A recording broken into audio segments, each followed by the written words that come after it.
யாத்திராகமம் 3வது அதிகாரத்தில் 7வது வசனம் நம்ம வாசிக்க கேட்கலாம். அப்பொழுது கர்த்தர் எகிப்தில் இருக்கிற என் ஜனத்தின் உபத்திரவத்தை நான் பார்த்து ஆளோட்டிகளின் நிமித்தம் அவர்கள் இடுகிற கூக்குரலை கேட்டேன், அவர்கள் படுகிற வேதனைகளையும் அறிகிறேன். அல்லேலூயா. நம்முடைய தேவனை நம்பி, நம்ம இயேசுவை நம்பி இந்த இடத்துல வந்திருக்கிறோம். அவர் என்ன செய்கிறார், நமக்கு என்ன காரியங்களை அவர் செய்கிறார் அப்படின்னு பார்த்தீங்கன்னா 3 காரியங்களை இந்த வசனத்தில் நம்ம வாசிக்கிறோம். 3 காரியங்கள் அவர் செய்கிற தேவனாய் இருக்கிறார். ஒன்று, ஜனங்களின் உபத்திரவத்தை பார்க்கிற தேவனாய் இருக்கிறார். அல்லேலூயா. நாம் படுகிற உபத்திரவம், நாம் படுகிற வேதனை, நாம் படுகிற கண்ணீர் வடிக்கிறோம், வேதனைப்படுகிறோம், துக்கப்படுகிறோம். இந்த வேதனையை தேவன் பார்க்கிறார். அல்லேலூயா. இந்த வேதனைகளை தேவன் பார்க்கிறார். 2வது, கூக்குரலை கேட்கிறார். 2வது கூக்குரலை கேட்கிறார். நாம் கூக்குரல் இடுகிறோம், ஆண்டவரே என்னை காப்பாற்றும் என்று சொல்லி. கிணத்துக்குள்ளே விழுந்தவன் என்ன செய்வான்? கூக்குரல் இடுவான், சத்தமாக கூப்பிடுவான், என்னை யாராவது காப்பாற்றுங்க என்று சொல்லி. அந்த சூழ்நிலையில் என்னை காப்பாற்றுவதற்கு யாருமே இல்லை, கடைசியாக இயேசுவிடத்தில் வந்திருக்கிறேன் என்று சொல்லுகிற நீங்கள், அவர் உங்களுடைய கூக்குரலை கேட்கிற தேவனாக இருக்கிறார். 3வது, படுகிற வேதனைகளை அறிந்திருக்கிறார். அல்லேலூயா. நாம் ஏதோ சாதாரண ஒரு தெய்வத்தை தேடி வரவில்லை. செய்வாரா செய்ய மாட்டாரா அப்படின்னு சொல்லிட்டு நம்ம வரலை. நம்முடைய தேவன் நம்மை நிச்சயமாகவே நம்மை பார்க்கிற தேவன் அவர். அல்லேலூயா. நம்மளை எப்பவுமே பார்த்துட்டே இருப்பார். எப்படி பார்ப்பார்னா, உள்ளங்கையிலே வரைந்து வைத்து நம்மளை பார்க்கிற தேவன். அல்லேலூயா. ஏசப்பாவுடைய உள்ளங்கையில் வரைஞ்சி வச்சுட்டு எப்பவுமே நம்மளை பார்த்துட்டே இருப்பார். வேதம் பொய் சொல்லாது, பைபிள் பொய் சொல்லாது. அவர் நம்மை பார்க்கிற தேவன். பாருங்க, யோபு 34:21 வாசிக்கிறோம், கர்த்தருடைய கண்கள் மனுஷனுடைய நடைகளை பார்க்கிறது என்று சொல்லி வேதம் சொல்லுகிறது. வாசிங்க 34:21. அவருடைய கண்கள், ஏசப்பாவுடைய கண்கள் மனுஷனுடைய வழிகளையும் நோக்கி இருக்கிறது. அவர் மனுஷனுடைய நடைகளை எல்லாம் அவர் பார்க்கிறார். அல்லேலூயா. நம்மெல்லாம் எங்கே போகிறோம், என்ன செய்கிறோம் அப்படின்னு சொல்லிட்டு தேவனுடைய கண்கள் நம்மை பார்த்து கொண்டே இருக்கிறது. ஒரு சின்ன குழந்தை எங்காவது போகுது, விளையாடுது அப்படின்னா அவங்களுடைய அம்மா என்ன செய்யும்னா, கண்கள் என்ன செய்யும், அந்த குழந்தை மேலேயே இருக்கும். நீங்கள் போய் அவங்க அம்மாட்ட சாப்பிட்டீங்களான்னு கேட்டால் கூட அந்த அம்மாவுக்கு காது கேட்காது. அந்த அம்மாவுடைய கண்கள், இங்கே ஒரு அமைதியாக உட்காரணும், இதோட 4 தடவை வெளியே போயிட்டா உட்கார். கண்கள் என்ன செய்யுது, அம்மா குழந்தையினுடைய கண்கள் வெளியே பார்த்துட்டே இருக்குது. எங்காவது கீழே விழுந்துருமா, குழந்தைக்கு ஏதாவது அடிபட்டுருமா, குழந்தைக்கு பசிக்குமா அப்படின்னு சொல்லிட்டு தாயினுடைய கண்கள் குட்டி குழந்தையை பார்த்து கொண்டே இருக்கும். ஆனால் இன்றைக்கெல்லாம் மாறிடுச்சு. என்னமோ பண்ணிட்டு போகுதுப்போ, நம்மளால் அடக்க முடியாது சாமி அப்படின்னு சொல்கிற காலங்கள் வந்து விட்டது. அதெல்லாம் நாங்கள் சின்ன பிள்ளையாக இருக்கும்போது. இப்போல்லாம் ரூட்டெல்லாம் மாறிடுச்சு. அப்போது கண்கள் என்ன செய்கிறது, மனுபுத்திரனுடைய நடைகளை பார்த்து கொண்டே இருக்கிறது. நீங்கள் இனிமேல் எங்கே போனாலும் ஏசப்பா உங்களை பார்த்து கொண்டே இருப்பார். நீங்கள் படுத்து தூங்கிட்டாலும் ஏசப்பா உங்களை பார்த்து கொண்டே இருப்பார். ஏன்னா அவர் தூங்க மாட்டார். தூங்கி மிழுத்து எழுந்தால் அவனுக்கு என்ன தேவை என்று சொல்லி ஏசப்பாவுக்கு தெரியும். அவர் நம்மை நடத்துகிற தேவனாக இருக்கிறார், நம்மளை பார்க்கிற தேவனாக இருக்கிறார். நம்முடைய கண்களுக்கு தான் தேவன் தெரிவதில்லை. அல்லேலூயா. ஆனால் தேவனுடைய கண்களுக்கு நம்மை தெரியும். உலகத்தில் 800 கோடி ஜனங்கள் இருக்கிறாங்க அப்படின்னா எல்லாரையும் தேவன் பார்த்துட்டே இருப்பார், எல்லாத்தையும் பார்த்துட்டு இருப்பார். நீதிமொழிகள் 15:3 வாசிக்கிறோம், அவர் நல்லவங்களையும் பார்த்து கொண்டு இருக்கிறார். என்ன வாசிங்க? கர்த்தரின் கண்கள் எவ்விடத்திலும் இருந்து நல்லோரையும் தீயோரையும் நோக்கி பார்த்து கொண்டு தான் இருக்கிறது. நல்லவங்களையும் தேவன் பார்த்துட்டு தான் இருக்கிறார், கெட்டவங்களையும் தேவன் பார்த்துக்கிட்டு தான் இருக்கிறார். அல்லேலூயா. அப்போ எல்லாத்தையும் பார்த்துட்டு தான் இருக்கிறார். அவன் செய்கிற கிரிக்கு தக்க காரியத்தை தேவன் செய்வார். அப்போ நம்ம புலம்பிட்டு இருக்கிறோம், அழுது கொண்டு இருக்கிறோம், வேதனைப்படுறோம், கஷ்டப்படுறோம், இயேசு என்னை பார்ப்பாரா அப்படின்னு நீங்கள் நினச்சிங்கன்னா, நான் இந்த வேதத்தை நம்பி சொல்லுகிறேன், இந்த வேதத்தை வைத்துட்டு சொல்லுகிறேன், 100க்கு 100 கட்டாயமாக உங்களை பார்க்கிற தேவன். அல்லேலூயா, கர்த்தருக்கு ஸ்தோத்திரம். அப்போது நாம் பெற்றெடுத்த பிள்ளைகள் கூட நாம் பார்த்துட்டே இருக்கிறோமான்னு கேட்டால் இல்லை. நாம் தூங்கும்போது அவங்க என்ன செய்கிறாங்கன்னு தெரியாது. அடுத்து அவங்க ஸ்கூலுக்கு போயிட்டாங்கன்னா அவங்க என்ன செய்கிறாங்கன்னு தெரியாது. அப்புறம் அந்த டைம் வந்தால் தான் 3 மணி ஆச்சுன்னா தான் என்ன வரும், ஞாபகம் வரும்.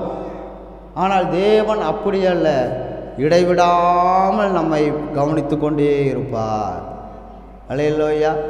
சங்கீதம் 138:6 சொல்லுகிறது, யாரை தேவன் உண்மையாய் நோக்கி பார்க்கிறார் என்றால், உயர்ந்தவராய் இருந்தும் தாழ்மை உள்ளவனை கர்த்தர் என்ன செய்கிறார், நோக்கி பார்க்கிறார். போன வசனம் நீதிமொழிகள் 15:3 வாசம் நல்லோரையும் தீயோரையும் பார்க்கிறார். ஆனால் தாழ்மை உள்ளவனை கர்த்தர் என்ன செய்கிறார், நோக்கி பார்க்கிறார். சும்மா பார்க்கறது வேற, உத்து பார்க்கறது வேற. ஒரு பொருளை சும்மா இப்படின்னு பார்த்துட்டே, இப்போ நான் இங்கே உங்களையெல்லாம் பார்த்துட்டு இருந்தேன்னா மணி எத்தனைன்னு எனக்கு தெரியாது. இப்போ உங்களை தான் நான் பார்த்துட்ருக்கிறேன், எத்தனை மணின்னு தெரியாது. ஆனால் அந்த வாட்சை உங்களையெல்லாம் விட்டுட்டு அந்த கடிகாரத்தை உத்து பார்த்தா தான் மணி எவ்வளோன்னு தெரியும். அல்லேலூயா, கர்த்தருக்கு ஸ்தோத்திரம். அதுபோல் கர்த்தருடைய கண்கள் எல்லாத்தையும் பார்க்குது, நல்லவனையும் பார்க்குது, கெட்டவனையும் பார்த்துட்டு தான் இருக்குது. ஆனால் தாழ்மையாக இருக்கிற யார் இருக்கிறார்களோ அவர்களை மட்டும் நோக்கி பார்க்கிறது. அல்லேலூயா சொல்லுங்களேன். நம்மெல்லாம் தாழ்மை உள்ளவர்கள். ஆமேன். சவுண்டே வராது. எப்படிங்க பாஸ்டர் என்னையே நான் நம்பி சொல்கிறது அப்படின்றீங்களா? கர்த்தரை நம்பி சொல்லுங்க, ஏனால் என்னை நடத்துகிறவர் கர்த்தர்.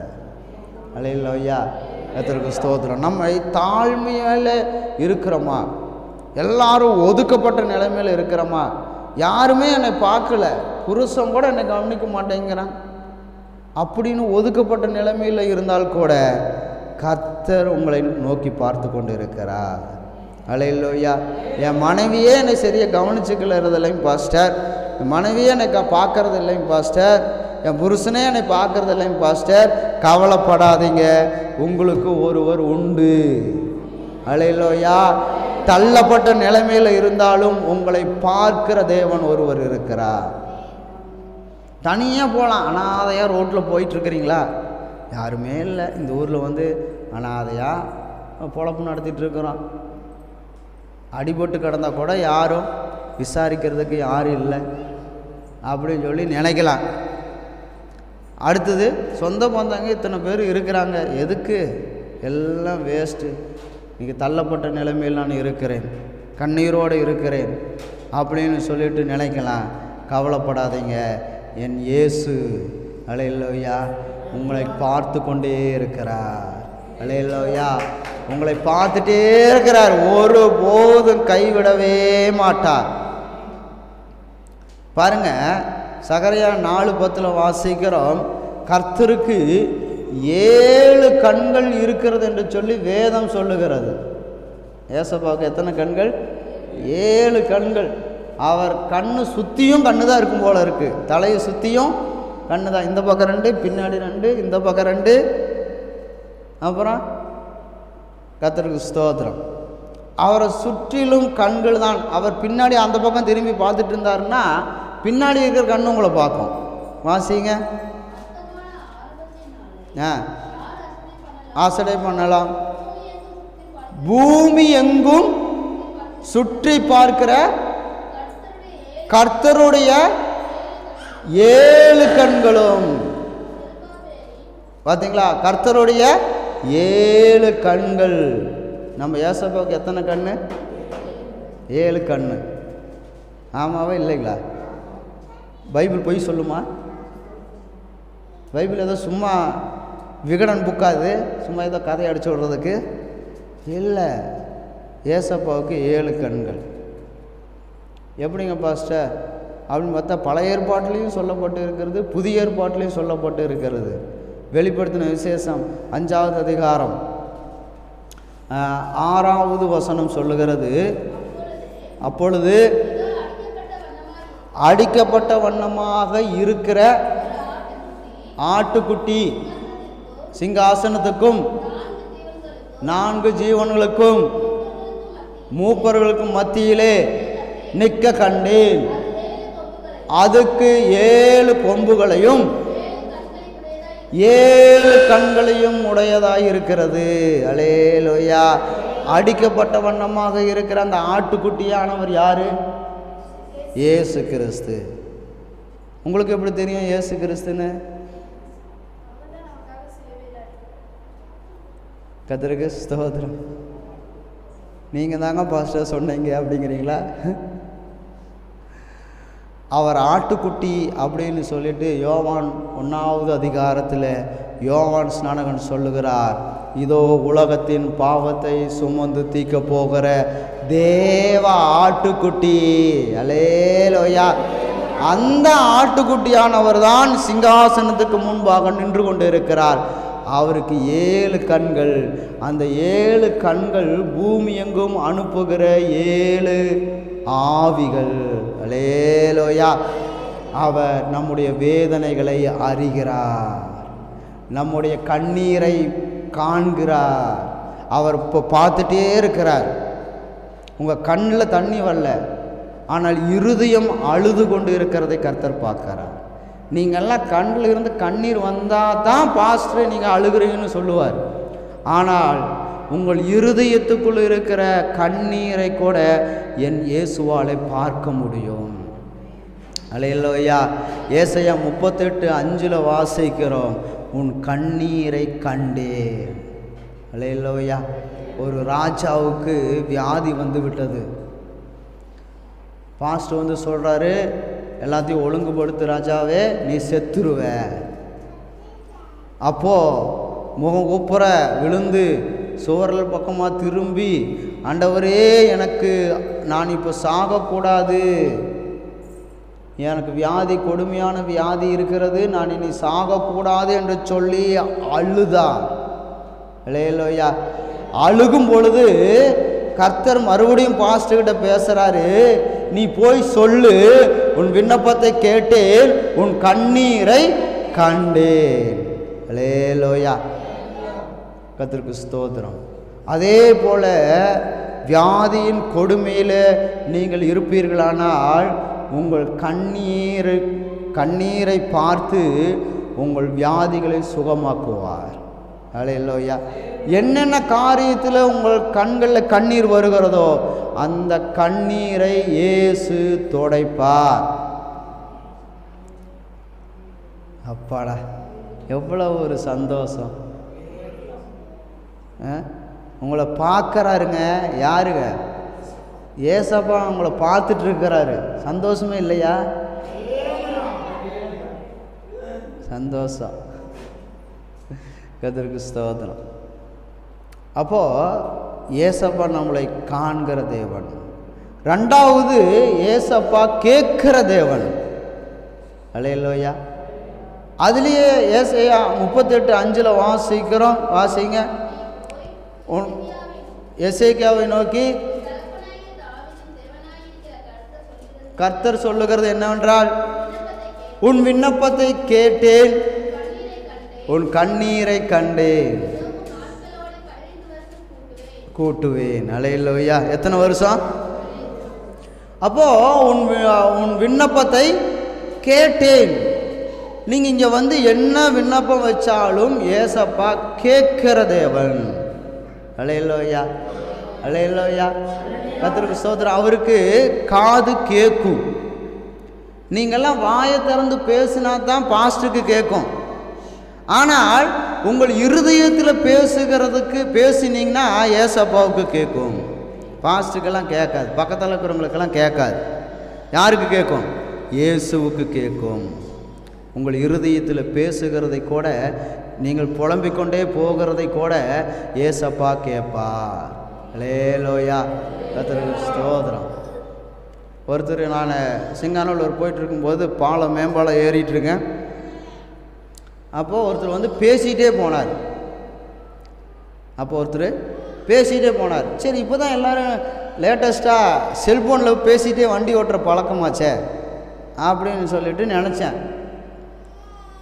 அப்புறம் பார்த்தா ஹெல்மெட் போடாதனால நான் பார்த்தேன் அவர்கிட்ட செல்ஃபோனும் இல்லை. சரி, ஹெட்ஃபோனாவது மாட்டிருப்பாருன்னு பார்த்தா ஹெட்ஃபோனும் இல்லை. அப்போ யாருக்கிட்ட பேசிட்டு போகிறாருன்னு பார்த்தா அவர் வாட்டுக்கு புலம்பிட்டு போகிறாரு. எனக்கு அதாயிருச்சு, இதாயிருச்சு, அப்படி ஆயிடுச்சு, இப்படி ஆயிடுச்சு, வீட்டில் அது நடந்துச்சு, வீட்டில் இது நடந்துச்சுன்னு தன்னை பால புலம்பிகிட்டே போகிறார். ஆனால் என்ன புலம்புறாருன்னு யாருக்கும் தெரியாது. ஆனால் இயேசுவுக்கு தெரியும். அல்லேலூயா.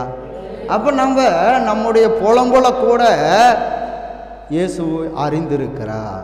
நம்முடைய புலம்புல கூட இயேசு கேட்கிறார். அல்லேலூயா. என்னை எல்லாம் யாரும் பார்க்கறது இல்லைன்னு நினைக்காதீங்க. உங்களை படைத்தவர் ஒருவர் இருக்கிறார் உங்களை பார்ப்பதற்கு. அல்லேலூயா. 100 தாய் சேர்ந்தா கூட உங்களை அப்படி கவனிச்சுக்க மாட்டாங்க. என் இயேசு அவ்விதமாய் உங்களை பார்த்து கொள்வார். அல்லேலூயா, சோத்திரம். பெற்றெடுத்த தாய் கூட நீங்கள் புலம்புனா, அட போடா, உனக்கு வேறு வேலை பொழப்பே இல்லை, உனக்கு எப்போ பார்த்தாலும் நீ புலம்பிகிட்டே இருக்கிறது தான் உனக்கு வேலை அப்படின்னு சொல்லிடுவாங்க.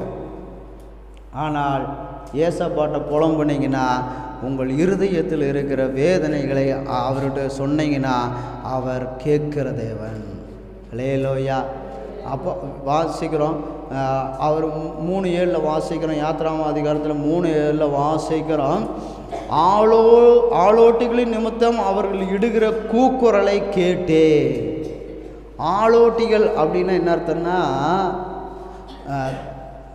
10 பேருக்கு தலைவன், 50 பேருக்கு தலைவன், 100 பேருக்கு தலைவன், 1000 பேருக்கு தலைவன். அந்த தலைவர்கள் என்ன செய்வாங்கன்னா, துன்பப்படுத்துவார்கள். என்ன படுத்துவாங்க? துன்பப்படுத்துவாங்க, வேதனைப்படுத்துவாங்க, வேலை செய்ய சொல்லி கொடுமைப்படுத்துவாங்க. அல்லேலூயா, கர்த்தருக்கு ஸ்தோத்திரம். அப்போது இந்த இடத்துல பார்த்தீங்கன்னா, இஸ்ரவேல் ஜனங்களை கொடுமையாய் வேலை வாங்கி துன்பப்படுத்தினார்கள். பணமெல்லாம் கிடைக்காது, காசெல்லாம் கிடைக்காது, சம்பளம் கிடைக்காது. ஏதோ ஒரு வேளை சோறு போடுவாங்க. அதுவும் என்னன்னா சோளக்கருது தருவாங்க. ஒரு நாளைக்கு ஒரு சோளக்கருது கொடுப்பாங்க. அதை சாப்பிட்டு என்ன செய்யணும்? வேலை செய்யணும். என்ன வேலை? பேங்க் மேனேஜர் வேலையா? இல்லை. என்ன செய்யணும்? கற்களை சுமக்கணும், பெரிய பெரிய கற்களை. இன்றைக்கி எகிப்துக்கு போனீங்கன்னா பிரமிடுகள் இருக்கும். ஒவ்வொரு கல்லும் இவ்வளோ சைஸு தான் இருக்கும்னு நினச்சிக்கிறாதீங்க. இவ்வளோ சைஸ் இருந்தாலே நம்மளால் தூக்க முடியாது. அதெல்லாம் பெரிய பெரிய சைஸ், 5 அடி நீளம், 8 அடி நீளம், 10 அடி நீளம், அடுத்தது 3 அடி அகலம், 2 அடி அகலம், இப்படி தான் இருக்கும் கருங்கற்கள். அதை என்ன செய்யணும்? தூக்கிட்டு போகணும். அல்லேலூயா. எத்தனை சோளக்கருது தின்னுட்டு? ஒரு சோளக்கருது சாப்பிட்டு முடியுமா? ஒரு சோளக்கருது ஒரு நாளைக்கு கொடுத்தா கேட் விட்டு நம்மளால் வெளியவே போக முடியாது. அல்லேலூயா. சும்மா படுக்க வச்சுட்டு ஒரு சோளக்கருது கொடுத்தா கூட என்னை கொடுமைப்படுத்துகிறான், என்ன கொடுமைப்படுத்துகிறான்னு தான் சொல்லுவோமே தவிர, சும்மா தானே படுத்து கிடக்கணும், ஒரு சோளக்கருது தின்னுட்டு படுத்து கிடந்தா என்ன அப்படின்னு நினைப்புமா? அப்போது அவங்க வேலை செய்யணும். செய்யலைன்னா இந்த ஆளோட்டிகள் என்ன செய்வார்கள்? அடிப்பார்கள், துன்புறுத்துவார்கள். அல்லேலூயா. அடிமைகள்னால் இன்னைக்கு இருக்கிற அடிமைகள்லாம், இன்றைக்கி பேங்க் மேனேஜர், டே இங்கே வாங்க, என்ன டேங்கிற, மரியாதையை கூப்பிட்டு பழகு. அப்படின்றான் இன்றைக்கெல்லாம். கரெக்டுங்களா? வாட்ச்மேன் ஐயோ அங்கே வாயான, என்ன வாயாவா, எனக்கு பேர் வைக்கலையா, நீ பெரிய மேனேஜராக இருந்தால் வாயாம்பையா போயாம்பையா அப்படிங்கிற ரேஞ்சுக்கு வந்துருச்சு. ஆனால் அன்னைக்கெல்லாம் அப்படி கிடையாது. அடித்து துன்புறுத்துவார்கள், கொடுமையான வேலை வாங்குவார்கள். கணவனை வந்து ஒரு பக்கம் விட்டுருவாங்க, திருச்சியில் கொண்டு போய் விட்டுருவாங்க கணவனை. மனைவி வந்து கோயம்புத்தூரில் விட்டுருவாங்க. பார்த்துக்கவே முடியாது, பேச முடியாது, அல்லேலூயா, சாப்பிட்டு நிம்மதியாக தூங்க முடியாது. அவ்வளவு உபத்திரவப்படுகிறார்கள். அவர்கள் கூக்குரலிட்டார்கள். யாரை நோக்கி? மனிதரை நோக்கியா? இல்லை, என் தேவனை நோக்கி கூக்குரலிட்டார்கள். கர்த்தர் கூக்குரலை கேட்டே. அல்லேலூயா. அதே போல் நீங்கள் வீட்டுக்குள்ளே இருந்துட்டு என்ன செய்யுங்க? உங்கள் கூக்குரல் தேவனை நோக்கி போகிறது. ஆண்டவரே, கடவுளே, எனக்கு வேறு வழியே கிடைக்காதா, நான் என்னால் பிழைக்கவே முடியாதா, பிரச்சனை தீராதா, ஒரு பிரச்சனை முடிகிற மாதிரி தெரியுது, 2 பிரச்சனை வந்துடுது அப்படின்னு சொல்லிட்டு நீங்கள் கூக்குரல் இடுவோமானால் நம்முடைய கூக்குரலை தேவன் கேட்கிறார். அல்லேலூயா. மனுஷனும் கேட்க மாட்டாங்க. கணவன் என்ன சொல்லுவார்? உனக்கு வேறு வேலையே கிடையாது, இதுக்கு தான் நான் வீட்டுக்கே வர்றதுக்கே யோசிக்கிறேன், வந்தால் நீ புலம்பி தள்ளுற, அதனால தான் வேலை முடிஞ்சுட்டு எங்கேயாவது டீ கடையில் எங்கேயாவது உட்கார்ந்து இருந்துட்டு வர்றேன். உன் கூக்குரலை உன் கணவன் கேட்க மாட்டார். ஆனால் கேட்கிறவர் ஒருவர் இருக்கிறார், அவர் தான் இயேசு கிறிஸ்து. இந்த பக்கம் நான் ஒரு வார்த்தை சொல்லிக்கிறேன், கொஞ்சம் சந்தோஷமாக இருந்துக்கிட்டோம். ஏன்னா நீங்கள் விடுற கூக்குரல் இருக்கே, வண்டியில் போகும்போது, அப்புறம் எங்கேயாவது டீ கடையில் இருக்கும்போது, யாராவது சொந்தக்காரங்களை பார்க்கும்போது, என் பொழப்பு எப்படி போகுது பாரு, என் நிலமை எப்படி இருக்குது, அன்னைக்கெல்லாம் நான் எப்படி இருந்தேன், இன்றைக்கி நான் வந்து என் நிலமை எப்படி ஆயிடுச்சு, என்ன பண்ணுறது அப்படின்னு சொல்லிட்டு கூக்குரல் இட்டால் கேட்குறவருக்கு ஒருவர் இருக்கிறார். அல்லேலூயா. உன் ஃப்ரெண்ட்ஸு கூட 2 தடவை கேட்பான், 3ஆவது தடவை இவனுக்கு வேறு வேலையே இல்லை, இவங்கிட்ட பேசுனா அறுத்து தள்ளிடுவான்னு சொல்லிட்டு ஓடிடுவான். அல்லேலூயா. கர்த்தருக்கு ஸ்தோத்திரம். ஆனால் நம்முடைய கூக்குரலை யார் கேட்குறாங்க? தேவன் கேட்குறார். அல்லேலூயா. கர்த்தருக்கு ஸ்தோத்திரம். அவர் கேட்டார்னா இதை கேட்டு போயிடுவாரோ? அப்படி இல்லைங்க, கேட்டு பதில் தருவார். அல்லேலூயா. கேட்டு அந்த காரியத்தில் நம்ம கூட இருந்து ஜெயத்தை தருவார். அதனால் அவர் என்ன செய்கிறார்? கூக்குரலை கேட்கிறார். கூக்குரல்னா ஓலம் விடுறது. ஓலம் விடுறதுன்னா யாராவது கிராமத்தில், இங்கெல்லாம் கிடையாது, கிராமத்தில் யாராவது தன் புருஷனோ யாராவது இறந்துட்டாங்கன்னா மனைவிகள் என்ன செய்வாங்க? பயங்கரமாக கத்துவாங்க, ஆன்னு. இங்கே போன வாரம் எங்கள் வீட்டுக்கு பக்கத்து வீதியில் ஒருத்தர் செத்து போயிட்டார். எனக்கு தெரியவே இல்லை, செத்ததே தெரியல. போன வாரமா அதுக்கு முந்தின வாரமா? யாராவது தெரியுமா? சொன்னால் தான் தெரியுது இங்கெல்லாம். ஆனால் கிராமத்தில் யாராவது செத்துட்டாங்கன்னா, அதுவும் இப்போ எப்படின்னு தெரில, முதல்ல நடந்தது சொல்கிறேன், செத்துட்டாங்கன்னா அவங்க போடுற சவுண்டு அந்த ஊருக்கே என்ன செஞ்சிடும்? ஓ, என்னமோ இறந்துட்டாரு ஆயிடுச்சு. ஒருத்தர் வயசானவர் ஒருத்தர் படுத்து கிடந்தார், அவரு தான் செத்துருப்பாருன்னு நினைக்கிறேன். அல்லேலூயா. ஆமாவா இல்லைங்களா? உண்மை தானே? அதுபோல உங்கள் இருதயத்தில் நீங்கள் ஓலமிட்டீங்கனால், அழுதீர்களானால், உங்களை என்ன செய்கிறார்? நீங்கள் பேசுகிற இருதயத்தில் பேசுகிற அந்த விண்ணப்பத்தை கேட்கிற தேவனாக இருக்கிறார். அல்லேலூயா. கர்த்தருக்கு ஸ்தோத்திரம். யாருக்கெல்லாம் 1000 ரூபா பணம் வந்துட்டு இருக்குது? ஒருத்தருக்கு மட்டும் வந்துட்டு இருக்குது. சோதரம்.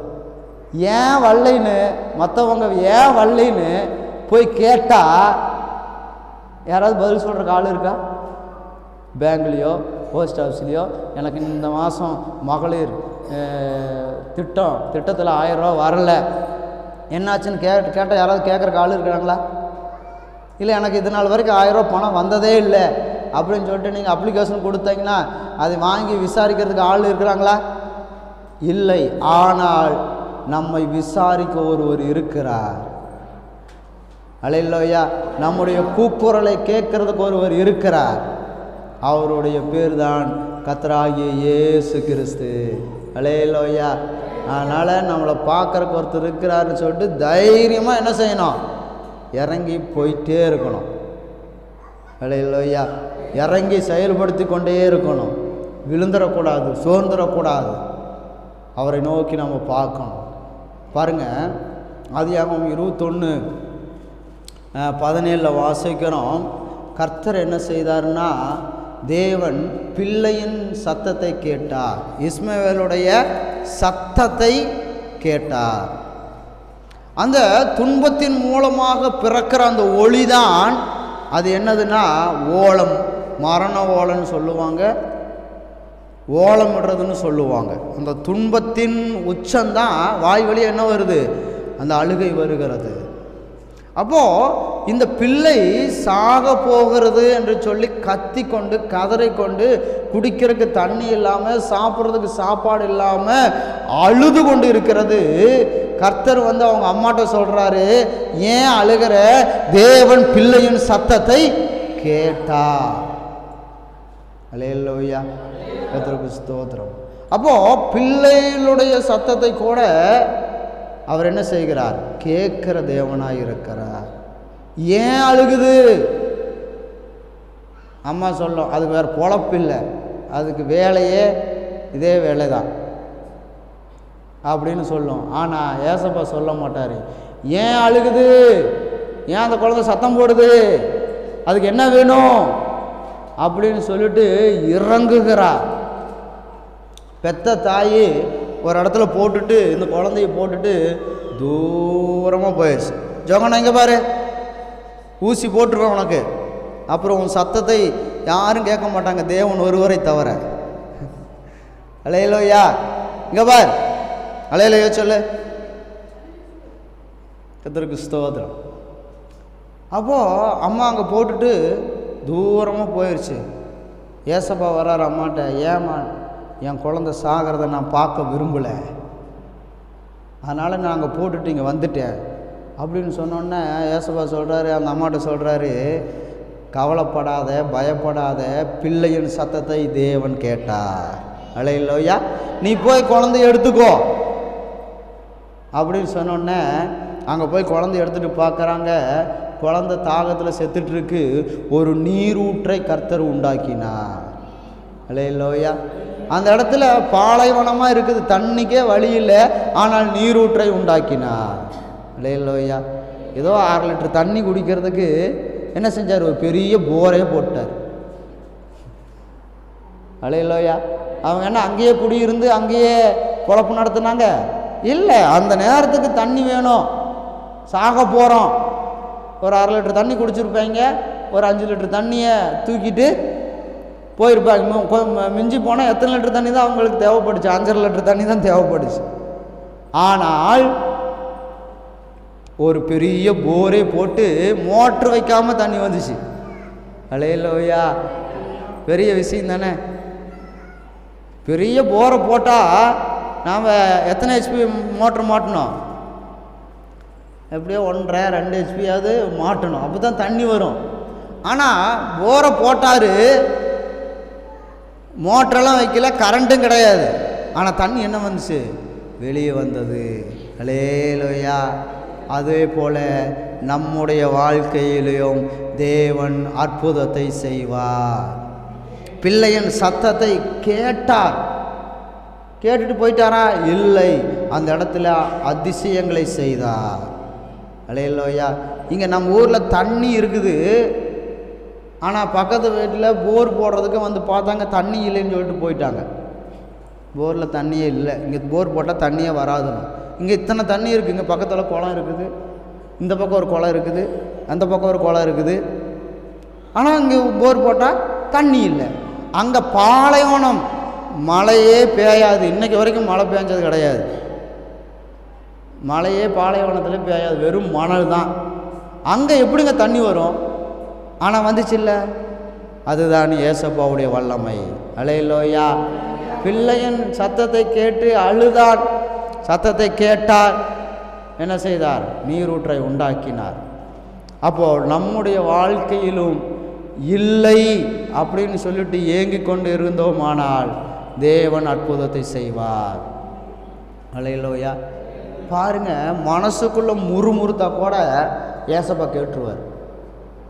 யாத்திராகமம் 16:7 வாசிக்கிறோம், இஸ்ரவேல் ஜனங்கள் என்ன செய்தார்கள் என்றால் முறுமுறுக்கிறார்கள்.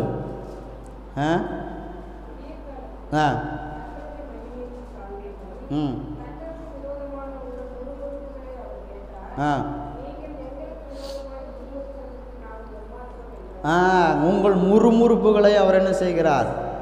கேட்குறார். நீங்கள் முறுமுறுத்தீங்கன்னா அதையும் கேட்பார், அழுதீங்கன்னா அழுதுட்டு பேசினாலும் அதையும் கேட்பார். நீங்கள் முறுமுறுக்கிறீங்களான்னா ஏசப்பாவுக்கு கோபம் தான் வரும்.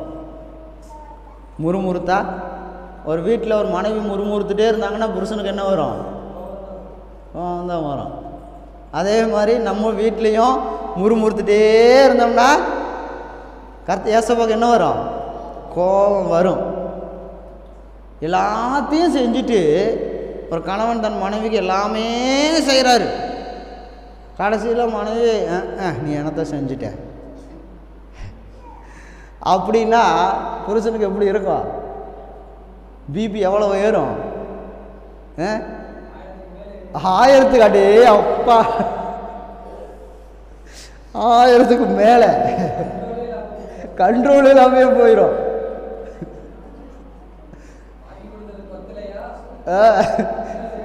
கர்த்தருக்கு ஸ்தோத்திரம். அதுக்கப்புறம் எத்தனை மாதம் ஆகும் குறையிறதுக்கு? பல வருஷம் ஆயிரும். கர்த்தருக்கு ஸ்தோத்திரம். 150 ஏறுனா கூட ஒரு வாரத்தில் குறைச்சிக்கலாம். இவர் 1000க்கு மேலே போயிடுச்சுன்னா பல வருஷங்கள் ஆகுன்றாரு. அல்லேலூயா. கர்த்தருக்கு ஸ்தோத்திரம். அதே போல் நீங்கள் முறுமுறுத்தீங்கன்னா ஏசப்பா பார்த்துருவார், கேட்டுருவார். ஓ அப்படியா, சரி சரி பார்த்துக்கிறேன். அதனால் நம்ம என்ன செய்யக்கூடாது? வீட்டில் முறுமுறுக்க கூடாது. அல்லேலூயா. அரிசி தீந்துருச்சுன்னா என்ன செய்யக்கூடாது? யார்கிட்ட தான் கேட்கணும்? வீட்டுக்கார்கிட்ட கேட்கணுமா இல்லை இப்போ கர்த்தர்கிட்ட கேட்கணுமா? ஏசப்பாட்ட கேட்டிங்கன்னா உங்கள் வீட்டுக்காரரு சொல்லாமையே அரிசி வாங்கிட்டு வந்துடுவார். அல்லேலூயா. வீட்டுக்காரரேன்னு புலம்புனாலும் ஒரு வாரம் ஆனாலும் நீ அரிசி வாங்கிட்டு வந்து தர மாட்டேங்கிற. எத்தனை நாளாக சொல்லிகிட்ருக்கேன், அரிசி வாங்கிட்டு வந்தையா? இல்லை. அப்போ வீட்டுக்காரர்கிட்ட சொல்கிறது வேஸ்ட்டு. ஆண்டவர்கிட்ட சொன்னால் ஆண்டவர் அங்கே பேசுவார். மாவனே, கண்ணன் டிபார்ட்மெண்ட் வழியாக தானே நீ போகிற, அரிசி மூட்டை ஒன்று எடுத்துகிட்டு போ. ஓ அப்படிங்களா, சரிங்க ஆண்டவரே. ஆண்டவர் சொன்னால் அப்புறம் புருஷன் கேட்டு தானே ஆகணும்.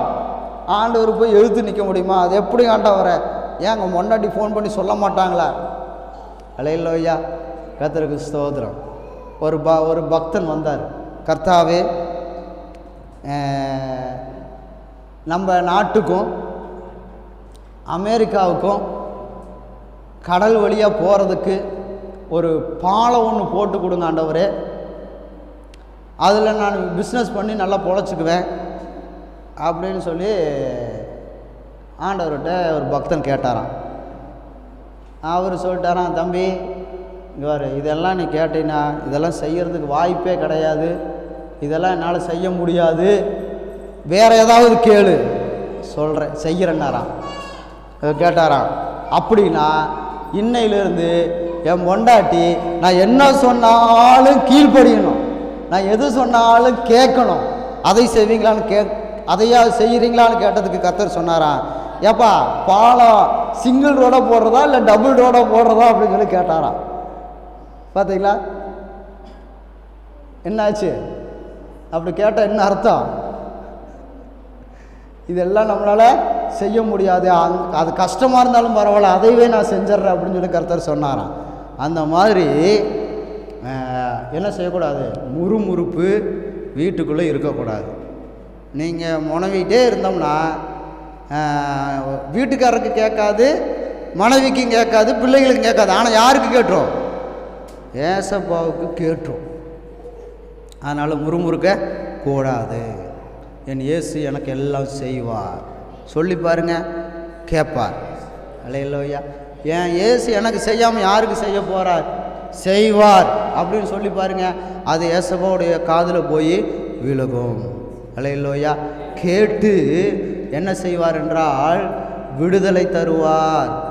அந்த குழந்தை எதுக்கு அழுதுச்சு? தண்ணிக்கு. தண்ணி தாகத்தில் சாக போகுது.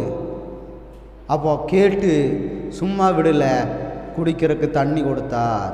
அதே போல் உங்களுடைய வாழ்க்கையில் நீங்கள் கேட்டால் சும்மா கேட்டுட்டு சும்மா இருக்கிறதுக்கு அவர் கல் இல்லை, மரம் இல்லை. அவர் பரிசுத்த ஆவியானவராக இந்த இடத்துல இருக்கிறார். கேட்டு உடனே பதில் செய்வார். அல்லேலூயா. அடுத்தது வேதனைகளை அறிகிறார். வேதனைகளை அறிகிறார். 3:7 வாசிக்கிறோம். அவர் என்ன செய்கிறார் என்றால் கடைசியில் 3:7 கடைசி பகுதி வாசிக்கிறோம். அவர்கள் படுகிற வேதனைகளை என்ன செய்கிறார்? அறிந்திருக்கிறார். அல்லேலூயா. தெரிந்திருக்கிறது வேற, அறிந்திருக்கிறது வேற. இப்போ ஒருத்தன் போலீஸ்க்கு ஜெயிலில் போட்டு ஒருத்தனை துன்புறுத்துறாருன்னா நம்ம தெரிந்து வச்சுருக்கிறோம். அங்கே போலீஸ் ஸ்டேஷனுக்குள்ளே போயிட்டா, ஜெயிலில் போட்டால் என்ன நடக்கும்னு நமக்கு தெரியும்.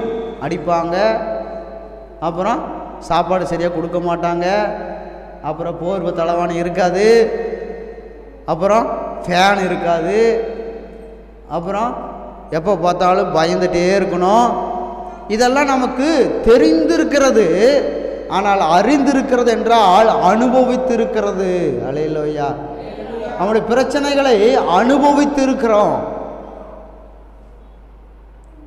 பாருங்க, ஒரு ஊழியக்காரன் ஆகணும் அப்படின்னா ஏதோ பிரசங்கம் பண்ணுறதுக்கு தைரியம் இருந்தால் போதும் நம்ம பாஸ்ட் ஆயிடலாம் அப்படின்னு கிடையாது. என்ன செஞ்சிருக்குன்னு கேட்டிங்கன்னா, ஒவ்வொருத்தருக்கும் ஒவ்வொரு பிரச்சனை இருக்கிறது. இங்கே வந்திருக்கிறவங்க இத்தனை பேர் இருக்கிறீங்க, எல்லாத்துக்கும் ஒரே பிரச்சனையான்னு கேட்டால் இல்லை. பல பிரச்சனைகள், ஒவ்வொருத்தருக்கும் ஒவ்வொரு பிரச்சனைகள். ஒருத்தருக்கு மனைவினால பிரச்சனை, ஒருத்தருக்கு வீட்டுக்காரனால பிரச்சனை, ஒருத்தருக்கு பிள்ளைகள்னால பிரச்சனை, இன்னொருத்தருக்கு தொழில்னால பிரச்சனை, இன்னொருத்தனுக்கு பக்கத்து வீட்டுக்காரனால பிரச்சனை. இப்படி ஒருத்தருக்கு வியாதியினால பிரச்சனை, ஒருத்தருக்கு மனசோர்வுனால இப்படி நிறைய பிரச்சனைகள் இருக்கும். எல்லாருடைய பிரச்சனைகளையும் நான் அறிந்து வைத்திருக்கணும். ஏதாவது இப்போ சிஸ்டர் இங்கே அழுகிறாங்கன்னா அந்த உள் நோக்கத்தை நான் என்ன செய்யணும்? அறிந்து வைத்திருக்கணும். அப்படின்னா என்னென்னா அனுபவித்து இருக்க வேண்டும். அல்லேலூயா. அதற்கு ஸ்தோத்திரம். அப்போது 10 பேர் வந்தாங்கன்னா, 20 பேர் வந்தாங்கன்னா, 20 பேர்த்தினுடைய பிரச்சனைகளை நான் என்ன செய்யணும்? தெரிந்து வைத்திருக்க வேண்டும். அடுத்தது அனுபவித்து இருக்கணும். அதுக்கப்புறம் அதனால் என்ன, அந்த பிரச்சனையில் என்ன எப்படி நடந்தால் விடுதலை பெற்றுக்கிட்டோமோ அதைய சொல்லி அவங்களுக்காக ஜெபம் பண்ணணும். அல்லேலூயா. கர்த்தருக்கு ஸ்தோத்திரம். நாளைக்கு 100 பேர் வந்துட்டாங்கன்னா 100 பேருக்கும் என்ன செய்யணும்? பாஸ்டர் அறிந்து வைத்திருக்கணும். தெரிஞ்சு வச்சிருக்கிறது இல்லை, அறிந்து வைத்திருக்கணும். அப்படின்னா அனுபவித்து இருக்கணும். அப்போது உங்களுடைய நீங்கள் படுகிற வேதனைகளை அவர் அறிந்திருக்கிறார் என்றால் அனுபவித்து இருக்கிறார். அல்லேலூயா. அவர் தப்பே செய்யல, முகத்தில் காரி துப்பிட்டாங்க. இயேசுவின் முகத்தில் காரி துப்புனாங்க. நாமெல்லாம் யாராவது துப்பு வாங்கியிருக்கிறோமா? மறைமுகமாக துப்பி இருக்கிறாங்க, அது வேற. முகத்தில் துப்பு வாங்கணுமான்னு கேட்டால் இல்லை. ஆனால் இயேசு உங்களுக்காகவும் எனக்காகவும் முகத்தில் துப்பு வாங்கினார். மண்டையில் ஓங்கி கொட்டுனாங்க. அல்லேலூயா. நானெல்லாம் கொட்டுனா யாருக்கும் ஒன்றும் ஆகாது. இந்த ஜொகானாவை கொட்டினாலே அதுக்கு ஒன்றும் ஆகாது. அது இப்படின்னு போயிட்டே இருக்கும். ஏன்னா அவ்வளவுதான் சக்தி இருக்குது என்கிட்ட. ஆனால் ஒரு போர் சேவகன், அதாவது இராணுவத்தில் இருக்கிறவனுக்கு எவ்வளோ சக்தி இருக்கும்? என்னை விட 100 மடங்கு அதிகமாக சக்தி இருக்கும். அவன் வந்து கொட்டுனான்னு வச்சிங்களேன், மண்டை உள்ளுக்குள்ள இருக்கிற மூளையெல்லாம் அப்படியே கடக்கடன்னு ஆடிடும். அல்லேலூயா. அப்போ ஏசப்பா உங்களுக்காக எனக்காகவும் கொட்டு வாங்கினார். நம்ம யாராவது நம்மளை கொட்டி இருக்கிறாங்களா? யாராவது கொட்டி இருந்தாங்கன்னு வச்சுக்கோங்க பாஸ்டர், அவனுக்கு கையே இருக்காது.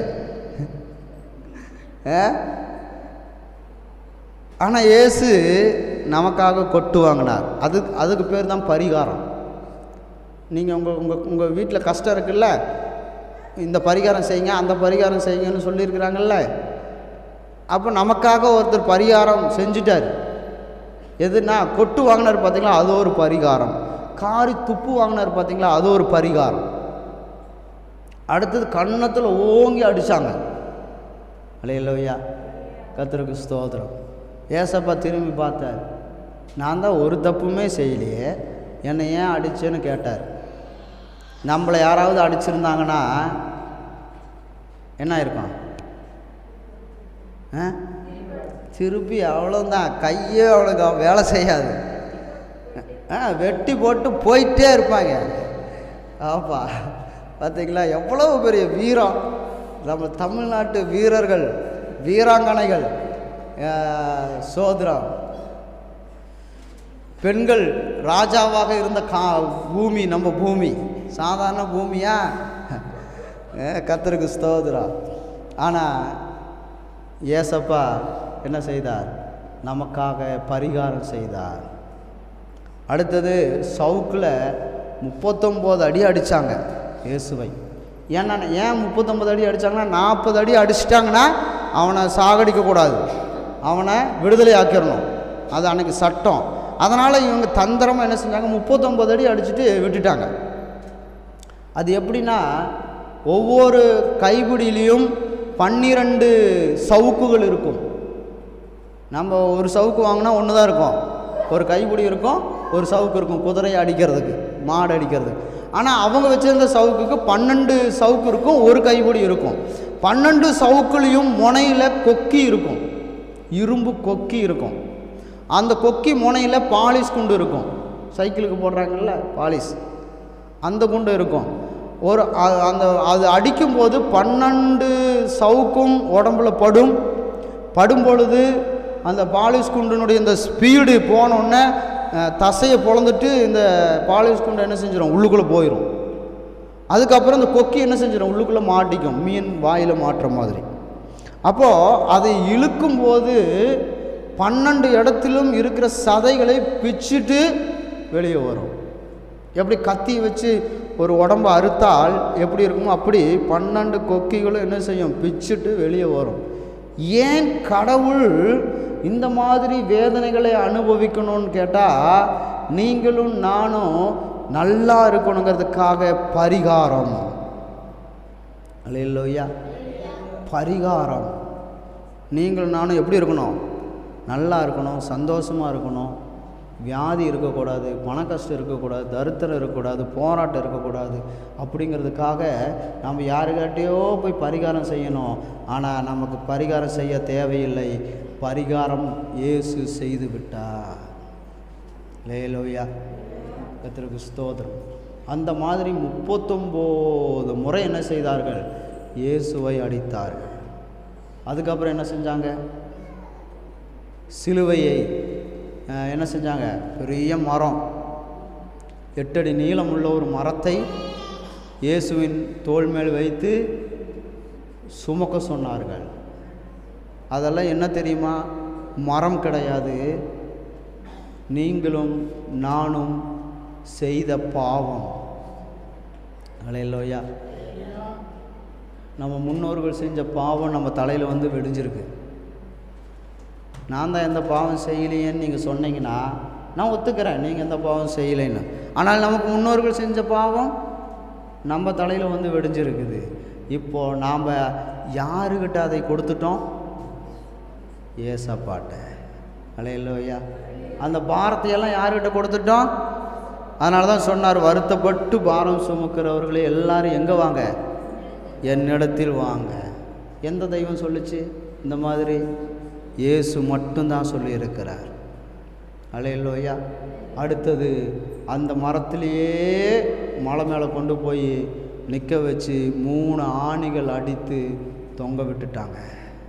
அல்லேலூயா. அப்படியே கையிலெல்லாம் ரத்தம் வடிந்து கொண்டே இருக்கிறது. காலில் இருந்து ரத்தம் போயிட்டே இருக்குது, முதுகுலிருந்து ரத்தம் போயிட்டே இருக்குது. முள்முடி சூட்டி அடித்தாங்க, அங்கேருந்து ரத்தம் போயிட்டே இருக்குது. கடைசி சொட்டு ரத்தம் வரைக்கும் சிந்தினா. அல்லேலூயா. கர்த்தருக்கு ஸ்தோத்திரம். கடைசி சொட்டு ரத்தம் வரைக்கும் சிந்தினார். நீங்களும் நானும் நல்லா இருக்கணுங்கிறதுக்காக இயேசு பரிகாரம் செய்து விட்டார். அல்லேலூயா. இப்போ சொல்லுங்கள், அவர் எல்லாத்தையும் செஞ்சிட்டார். இப்போ நம்ம முறுமுறுத்தா அவருக்கு என்ன வரும்? வரும். அதனால் நம்ம இயேசுவை நம்புவோம். நம்முடைய வேதனை எதுன்னு அவருக்கு தெரியும். இத்தனை பாடுகள் அனுபவித்தவருக்கு இந்த சின்ன வேதனை அவருக்கு தெரியாதா? அல்லேலூயா. கர்த்தருக்கு ஸ்தோத்திரம். 3 மாதமாக சாப்பாடு இல்லாமல் கிடக்கிறோம், வேதனைப்படுறோம். அப்போது ஒருத்தனுக்கு ஒரு வேளை சாப்பாடு கிடைக்கல அப்படிங்கும்போது நமக்கு அதனுடைய வேதனை நமக்கு புரியும், தெரியும். அல்லேலூயா. மரண வேதனை என்னன்னு எனக்கு தெரியும். அல்லேலூயா. குடும்பத்தில் வேதனைன்னா என்னன்னு எனக்கு தெரியும். ஒருத்தர் திடீர்னு மரண படுக்கையில் இருக்கிறாங்க, அவங்களுக்கு ஜெபம் பண்ண சொல்கிறாங்க. எப்படி நான் ஜெபம் பண்ணுவேன்?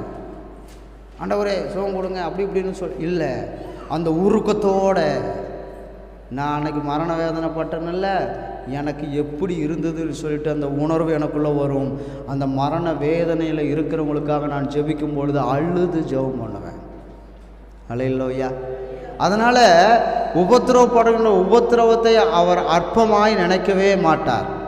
ஏன்னா நாம் படுற உபத்திரவத்தை விட 1000 மடங்கு அதிகமாக இயேசு உபத்திரவத்தை அனுபவித்தார். எத்தனை மடங்கு? 1000 மடங்கு. அப்போ இந்த சின்ன வேதனையை ஏசப்பா அறிய மாட்டாரா? தெரிந்திருக்க மாட்டாரா? அந்த வேதனையால் பாடுற கூக்குரலில் கேட்காம இருப்பாரா? பார்க்காம இருப்பாரா? பார்த்தும் பார்க்காம இருப்பாரான்னு பார்த்தீங்கன்னா அப்படியெல்லாம் இல்லை. கண்டும் காணாமல் இருப்பாரான்னு கேட்டால் அப்படியெல்லாம் இல்லை, நம்மை உற்று பார்க்குறார். அல்லேலூயா. உற்று பார்க்குறார். நீங்கள் ஏசப்பா பரலோகத்தில் இருக்கிற நம்முடைய தேவன் எங்கே இருக்கிறார்? பரலோகத்தில் இருக்கார். அப்போ இங்கே இல்லைங்களாம் பாஸ்டர்னு கேட்கக்கூடாது. அவருடைய ஆவியை என்ன செய்யுது? இங்கே இருக்குது. உடம்பு பரலோகத்தில் இருக்குது. அன்றைக்கி சிலுவையில் மரிச்சார் இல்லையா? 3ஆவது நாள் உயிரோடு எழும்பி பரலோகம் போயிட்டார். அவருடைய ஆவி இங்கே இருக்குது. அதுக்கு உதாரணமாக நான் ஒன்று சொல்கிறேன். நீங்கள் இங்கே கொண்டிருப்பீங்க, உங்கள் எண்ணம் பூரா எங்கே இருக்கும்? எங்கே இருக்குது? என்ன சொல்ல மாட்டேங்கிறீங்க? அவங்களுடைய எண்ணம் பூரா ஏசப்பாட்டு இருக்குது. ஒரு சிலருடைய எண்ணம் எங்காவது சிங்காநல்லூரில் இருக்கும். ஆமாவே இல்லைங்களா? இல்லை போல தெரியுது. எங்காவது வேலை செய்கிற இடத்துல இருக்கும். அப்போது நாம் இங்கே இருக்கிறோம், நம்முடைய எண்ணம் இங்கே இருக்குது, வேறு எங்கேயோ இருக்குது. நீங்கள் இங்கே தான் ஏசப்பாவை தான் நம்பி இருக்கிறீங்க, ஏசப்பாவை நினச்சிட்டு இருக்கிறீங்க. அது ஓகே, நான் உங்களை சொல்ல யாரையாவது சொல்கிறேன். அவன் மனுஷன் இங்கே தான் இருப்பான், ஆனால் நினப்பு பூரா இங்கே இருக்கும். இன்றைக்கி ஒருத்தன் நம்ம வீட்டுக்கு வர்றேன்னு சொன்னான், வருவானா வரமாட்டானான்னு தெரியல அப்படின்னு சொல்லிட்டு எண்ணம் இருக்கும். அப்போ நாம் இங்கே இருக்கிறோம், உடம்பு இங்கே இருக்குது, நம்முடைய ஆவி எங்கே இருக்குது? சிங்கானூரில் இருக்குது, இல்லைன்னா வேலை செய்கிற இடத்துல இருக்குது, இல்லைன்னா யாரையோ நினச்சிட்டு இருக்குது. அது மாதிரி ஏசப்பாவுடைய உடம்பு பரலோகத்தில் இருக்குது, ஆனால் அவருடைய நினப்பு பூரா, அவருடைய சிந்தை பூரா இங்கே இருக்குது. அல்லேலூயா. அப்போது அவருடைய உடம்பு அங்கே இருக்குது, அவருடைய ஆவி இங்கே இருக்கிறது. அல்லேலூயா. அவர் நம்மை பார்த்துட்டே இருக்கிறார். சங்கீதம் 1:6 வாசிக்கிறோம், கர்த்தர் நீதிமான்களின் வழியை அறிந்திருக்கிறார். அப்படின்னா என்னது? அனுபவித்திருக்கிறார், தெரிந்திருக்கிறார். அல்லேலூயா. அதனால் நம்மளை கைவிடவே மாட்டார். சங்கீதம் 31:7 வாசிக்கிறோம், உபத்திரவத்தை அறிந்திருக்கிறார். அந்த ஒரு வசனத்தை வாசிங்க.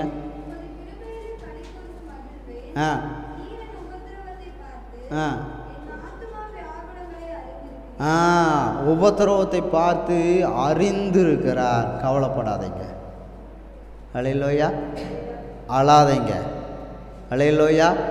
புலம்பாதீங்க. யார் இருக்கிறாங்க? ஏசப்பா இருக்கிறார். இங்கே சர்ச்சில் மட்டும்தான் இருப்பாரான்னு கேட்டால் கவலைப்படாதீங்க, வீட்டுக்கு போனாலும் கூட வந்துடுவார். கவலைப்படாதீங்க, வேலை செய்கிற இடத்துக்கு போனாலும் வந்துடுவார். கவலைப்படாதீங்க, எங்காவது ரோட்டில் போயிட்டு இருந்தாலும் வந்துடுவார். கவலைப்படாதீங்க, வண்டியில் போயிட்டு இருந்தாலும் கூடவே இருப்பார். அல்லேலூயா. அப்போ அவர் கூட இருக்கிறார். அவர் கூட இருக்கிறாருன்னா அவர் கூடவே வச்சுக்கணும் நாம். அல்லேலூயா. அவர் போகிற மாதிரி நம்ம பேசிடக்கூடாது, அவர் நம்மளை விட்டு ஓடி போகிற மாதிரி நடந்துக்கக்கூடாது. அவ்வளோதான், வேறு ஒன்றுமே இல்லை, வேறு எதுவுமே கிடையாது. கர்த்தருக்கு ஸ்தோத்திரம். பாருங்கள், பஸ்ஸில் ஒரு குடிகாரன் வர்றான், பயங்கரமாக குடிச்சிட்டு வர்றான். அவனால் நிற்கவே முடியல. பிரேக் போட்டால் முன்னாடி போய் விழுகிறான், வண்டி மூவ் பண்ணால் பின்னாடி விழுகிறான், பக்கத்தில் சீட்டு மேலே விழுகிறான், நிற்கவே முடியல. நாத்தம் வேற தாங்க முடியல. இப்போ அவனை என்ன செய்வாங்க?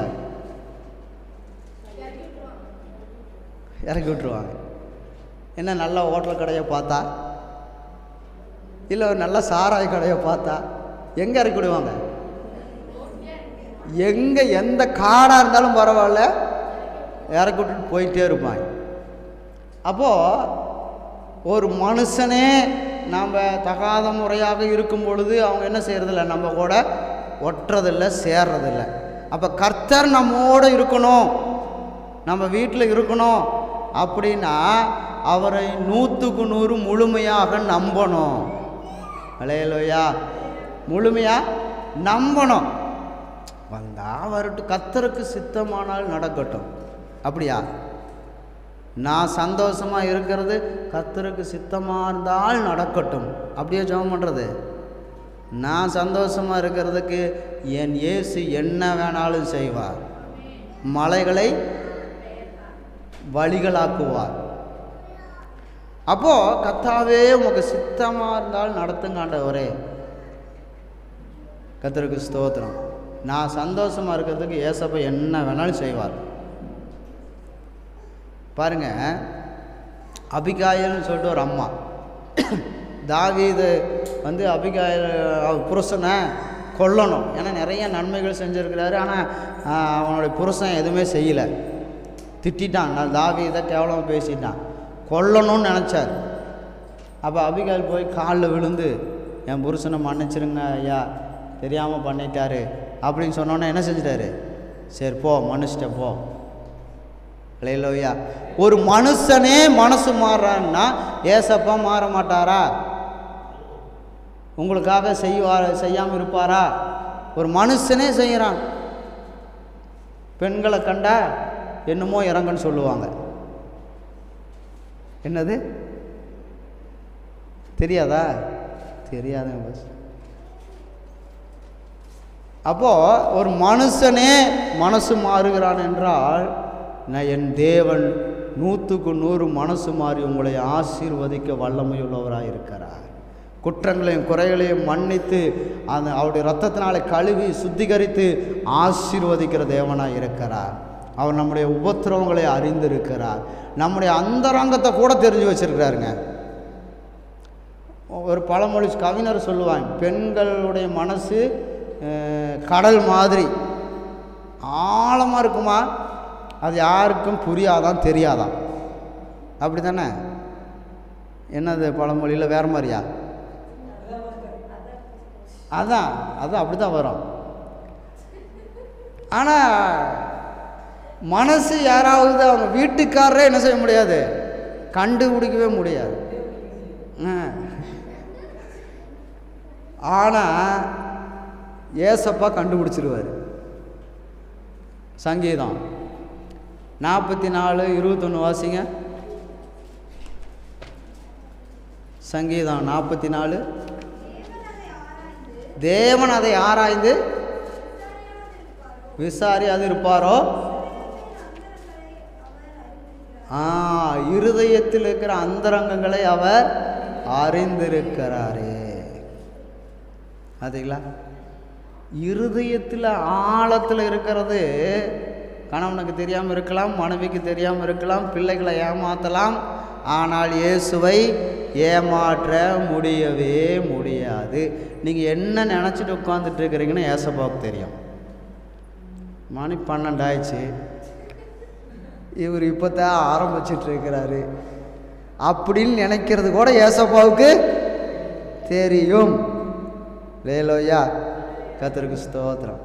சொல்கிறாரே தவிர செய்யறாரான்னு பாரு. வாரம் வாரம் சொல்லிடுறாரானா, ஆனால் ஒரு தடவை கூட செய்ய மாட்டேங்கிறார். அப்படிங்கிற நினப்பு கூட யாருக்கு தெரியுது? ஏசப்பாவுக்கு தெரியுது. லேலோயா. ஆனால் இப்படியே உட்கார வச்சு 3 மணி நேரம் பட்டிமன்றம் நடத்தினா டைம் போகிறதே தெரியாது. 3 மணி நேரம் சினிமா பார்த்துட்டு அப்படியே உட்காந்துட்டு இருப்பாங்க. இடுப்பு வலிக்குமா, கை வலிக்குமா, கால் வலிக்குமா, தூக்கம் வருமா? அலையிலோயா, தூங்குறவங்கள ஒரு அலையில சொல்லுங்க. அப்பாடா, பயங்கரமா தூங்குறாரு. கர்த்தருக்கு ஸ்தோத்திரம். ஆனால் சினிமா படம் பார்த்தா அடடா அதுக்குள்ளே முடிஞ்சிருச்சா? அது சினிமா தேட்டர்லையாவது 2 மணி நேரம் ஓட்டுவாங்க. ஆனால் சன் டிவியில் ஓட்டுனான்னா எத்தனை மணி நேரம் ஓட்டுவான்? வெடிஞ்சிரும். நைட்டு சாயந்தரம் 6 மணி ஆச்சுன்னா காலையில் 6 மணிக்கு தான் படமே முடியும். ஆனால் யாராவது தூங்குவாங்களா?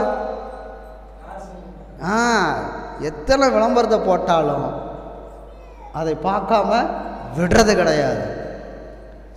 எங்கே வந்தால் தான் சலிப்பு இருக்கும், எங்கே வந்தால் தான் சோர்வு இருக்கும், எங்கே வந்தால் தான் தூக்கம் இருக்கும்னா, ஏன்னா நாங்கள் ஜெபம் பண்ணுறதே நாளைக்கு இது ஒரு குட்டி பரலோகமாகவே மாட்டுங்கண்டவரேன்னு நாங்கள் ஜெபம் பண்ணுவோம். அதனால தான் இங்கே வந்தவங்களுக்கெல்லாம் என்ன வருது? தூக்கம் வருது. அப்படியே சொர்க்கத்தில் இருக்கிற மாதிரி அப்படியே இல்லையா. கர்த்தருக்கு ஸ்தோத்திரம். கவலைப்படாதீங்க, வெளியே போனோன்னே மப்பு தெளிஞ்சிடும், அப்புறம் பழைய வாழ்க்கை தான் அப்படின்றீங்களா? இல்லை, இயேசு இருக்கிற இடமெல்லாம் பரலோகம் தான். இயேசு எங்கெல்லாம் இருக்கிறாரோ அதெல்லாம் சொர்க்கம். உங்கள் வீட்டில் இயேசு இருந்தாருன்னா உங்கள் வீடு சொர்க்கம்தான். பிரச்சனை வரும், போராட்டம் வரும், கவலை வரும், எல்லாம் வரும். ஆனால் நம்ம ஒன்றையும் அது என்ன செய்யாது? தாக்காது. அல்லேலூயா. விஷக்கிருமிகள்லாம் வரும், ஆனால் நம்மள தாக்காது. ஏன்னு கேட்டால் இயேசு என்னோடு இருக்கிறார். அல்லேலூயா. உங்களோட தான் பாஸ்டர் இருக்கிறார், எனக்கு என்னங்கிறீங்களா? சொல்லுங்க, இயேசு என்னோடு இருக்கிறார், எனக்கு நீ ஒரு பிரச்சனை இல்லை, என் வீடு நீ ஒரு குட்டி பரலோகம்தான். அல்லேலூயா. நான் போகிற இடமெல்லாம் எனக்கு சொர்க்கம்தான். அல்லேலூயா. விசுவாசத்தோடு சொன்னவர்களுக்கு அப்படியே நடக்க கடவுது. அடுத்தது ஒரே ஒரு வசனத்தை மட்டும், முக்கியமான வசனம், அதனால தான் பார்க்கணுன்னு சொல்கிறேன். சங்கீதம் 94:11 வாசிக்கிறோம். மனுஷனுடைய யோசனை வீணானது. நல்லா வாசிங்க. மனுஷனுடைய யோசனைகள் வீணென்று கர்த்தர் அறிந்திருக்கிறார். மனுஷன் யோசிக்கிற யோசனை அத்தனையும் வீணானது தான் அவன் யோசிப்பான். ஏன்னா அவன் வீணாக போனவன் மனுஷன். என்ன யோசிச்சுட்டான், அதில் ஏன் ஃபெயிலியர் ஆகுதுன்னா அவன் யோசித்து யோசித்து செஞ்சு செஞ்சு எல்லாம் ஃபெயிலியர் தான். ஒன்று கூட ஜெயம் எடுத்ததா சரித்திரமே கிடையாது. அல்லேலூயா. நான் விடிய யோசித்து செஞ்சேன், ஒன்றும் நடக்கலை. ஏதாவது நடந்திருக்கா? எல்லாம் வீண் என்று சொல்லி வேதம் சொல்லுகிறது. அப்போ யார் சொன்ன யோசனை தான் நடக்கும்? ஏசப்பா சொன்ன யோசனைகள் தான் நடக்கும். கர்த்தர் பைபிளில் எழுதி வைத்திருக்கிற காரியங்கள் தான் நடக்கும். நீங்களாக இருந்தாலும் சரி, நானாக இருந்தாலும் சரி, இந்த நாடாக இருந்தாலும் சரி, இந்த தேசமாக இருந்தாலும் சரி, பைபிளில் என்ன சொல்லியிருக்குதோ அதுதான் நடக்கும். அதனால் நம்முடைய வழிகள் தேவனுடைய வழிகள் அல்ல. அல்லேலூயா. நம்முடைய நினைவுகள் தேவனுடைய நினைப்பு இல்லை. அவர் வித்தியாசமாக தான் செய்வார். அல்லேலூயா, கர்த்தருக்கு ஸ்தோத்திரம். நாம் இன்னைக்கு ஏதோ காய்ச்சல் அடிக்குது, இப்போ போய் ஊசி போட்டு ஆஸ்பத்திரியில் போய் ஊசி போட்டு சரி பண்ணிக்கலான்னு நினைப்போம். இப்போதைக்கு நோய் சரியானால் போதுன்னு நினைப்போம். இப்போதைக்கு பசி அடங்குச்சுன்னா போதுன்னு நினைப்போம். ஆனால் கர்த்தர் அப்படி நினைக்கவே மாட்டார். எப்படி நினைப்பார் தெரியுமா? நான் ஜீவனுள்ள ஆயுசு நாட்களுக்கும் ஆகாரத்துக்கு என்ன பண்ணுறதுன்னு செய்யணுமோ அதைத்தான் செய்வார். அல்லேலூயா, கர்த்தருக்கு ஸ்தோத்திரம். ஒரு கதை ஒன்று நேத்தம் பார்த்தேன், சொல்லாமா? கர்த்தருக்கு ஸ்தோத்திரம். 2 தவளைகள் குளத்தில் சந்தோஷமாக வாழ்ந்துட்டுருக்குதுங்க. அதில் அந்த 2 தவளை வாழ்ந்துட்டுருக்கும்போது திடீர்னு குளம் தண்ணி வற்றி போச்சு. ஐயோ தண்ணி வற்றிருச்சு, எங்காவது தண்ணி இருக்குதான்னு பார்த்துட்டு நம்ம அங்கே போய் வாழ்ந்துக்கலான்னு சொல்லிட்டு போகுதுங்க 2.